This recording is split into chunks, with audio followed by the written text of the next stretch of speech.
So yeah, here we have the 1983 Fender Stratocaster.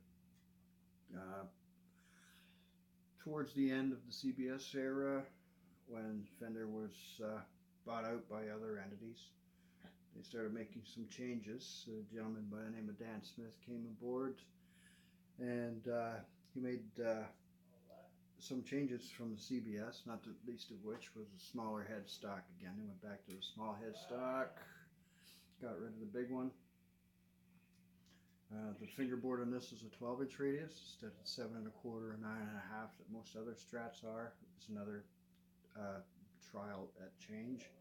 The trials and changes that they did at that time were really for two reasons. One was innovation. They wanted to try and simply make the Strat better than what it had been for the past 30 years before.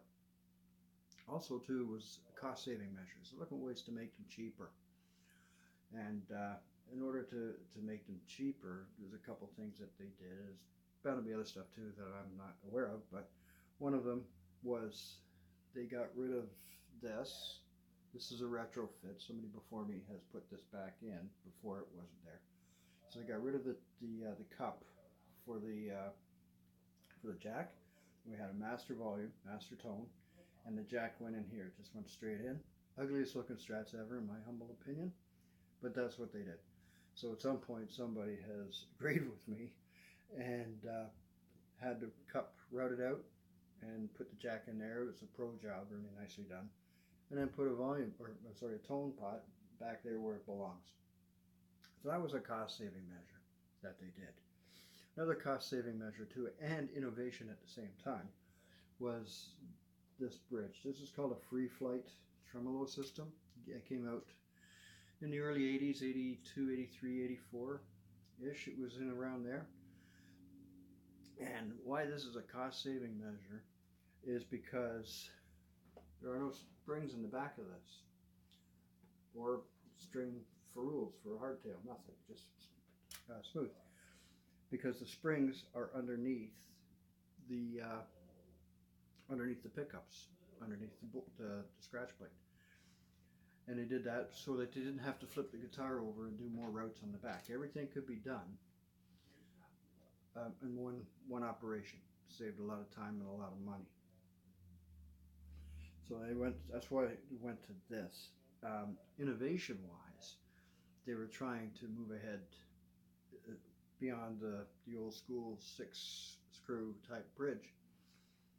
And I'm going to take this off and show you later on in the video. There's a section where I'll show you how it works. But basically, instead of having 6 screws, there is a blade in the bridge that slots into this bar that you see going across, and it acts as one long continuous fulcrum.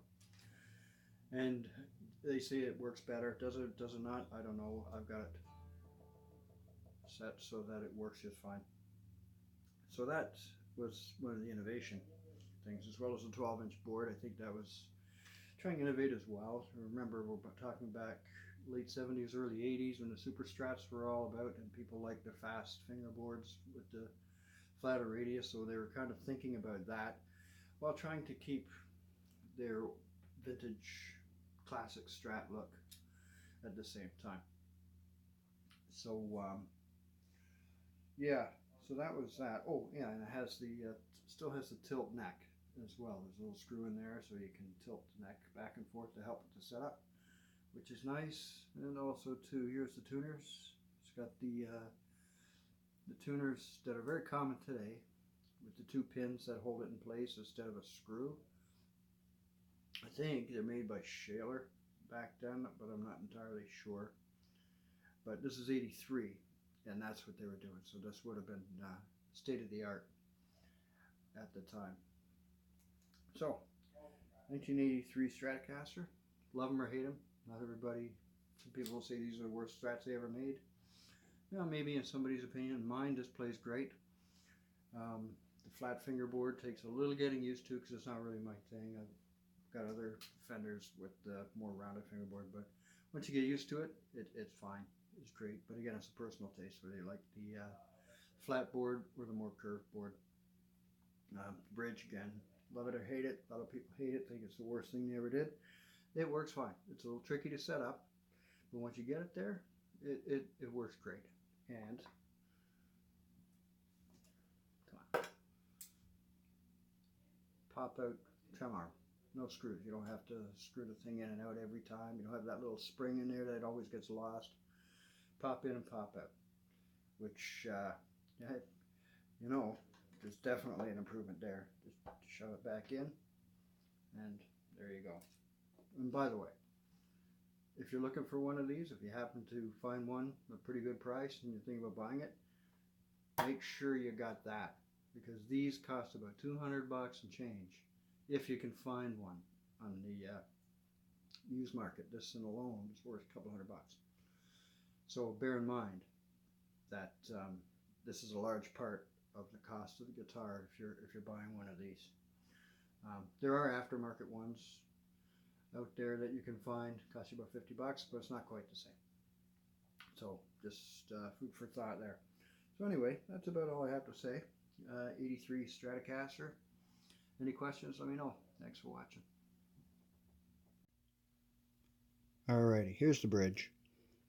And you can clearly see the springs down here that hook onto the anchor back here. The anchor plate that's just held in with screws, vertical screws that go straight down into the wood, which makes it difficult to adjust.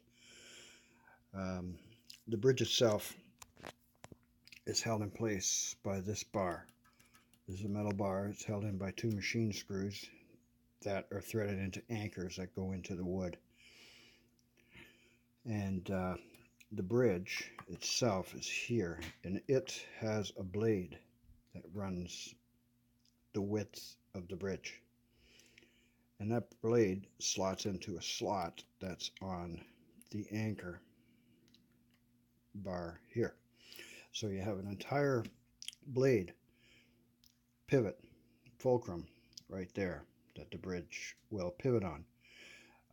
It's kind of a forerunner to Fender's current 2-post system that also have blades. So you have a post, and then a blade and a blade that slots in. This has a blade that goes all the way across. Kind of an interesting idea. Bugger to set up just because everything's under the pick guard, and the spring claw is really not that adjustable. You can move it. You get in there, you can see holes that you can take these screws out, move the claw back and forth, and screw it back down. That's about it. It's difficult to fine tune like it is a standard tremolo with the claw in the back and the 2 screws that go into the wood like that. But it's doable. I got this one set up pretty comfortably. It works good.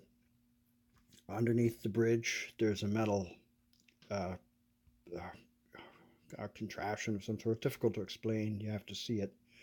That the springs hook into, and it's on a pivot. It's hinged. So that little screw right there, this little guy, you can adjust that in and out, and it will move that contraption one way or the other to increase or decrease the spring tension. That's how you fine tune it. So it's an interesting idea that didn't really work. You know, he did it for a couple of years, but anyway, it's I'm fine with it. I got it set up the way I like it. Not easy to set up, but once you get it there, it's just fine. So that would be the bridge.